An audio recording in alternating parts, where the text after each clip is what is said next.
शरद पवारांच्या राष्ट्रवादीत आमदार अस्वस्थ असल्याची सूत्रांची माहिती। मतदारसंघातील कामं होत नसल्यानं आमदार नाराज असून सत्तेत जायला हवं अशी ही मागणी।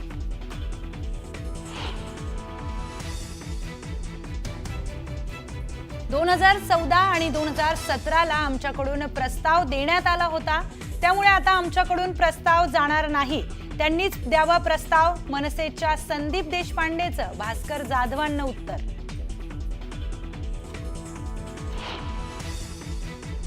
2 ऑक्टोबर पर्यंत सरकारनं तारीख सांगाव, नाहीतर 2 ऑक्टोबर मध्ये आम्ही मंत्रालयात घुसून बच्चू कडू आता जेवण खाऊन तयार झाला का मंत्रालयात घुसल्याशिवाय राहणार नाही।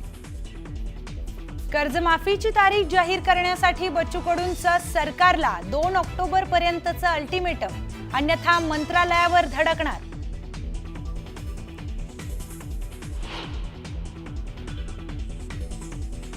पुण्यात अजित पवारांच्या कार्यक्रमात कर्जमाफीच्या मुद्द्यावरून बच्चू कडू समर्थकांचा राडा।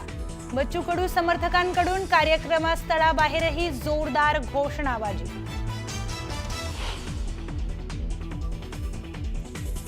कर्जमाफीचं आश्वासन आमच्या राजीनाम्यात नव्हतं, मंत्री अतुल सावेंचं मोठं विधान।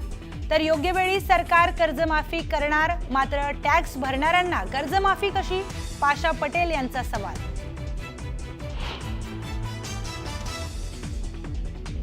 विक्रोळीतल्या पुलाच्या उद्घाटनावरून भाजप आणि शिवसेनेत श्रेयवादाची लढाई। वेळेआधीच शिवसेनेकडून पूल वाहतुकीसाठी खुला।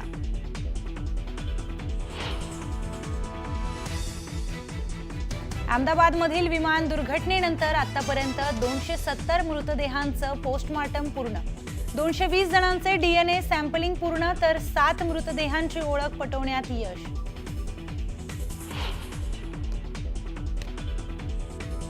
विमान अपघाताच्या चौकशीसाठी उच्चस्तरीय चौकशी समिती स्थापन। केंद्रीय नागरी उड्डाण मंत्री राममोहन नायडू यांची माहिती।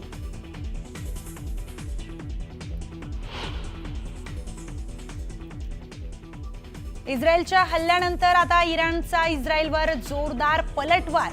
इराणने इस्रायलवर डागली शेकडो बॅलिस्टिक क्षेपणास्त्रे, तर इस्रायलने हल्ले परतावून लावल्याचा केला दावा।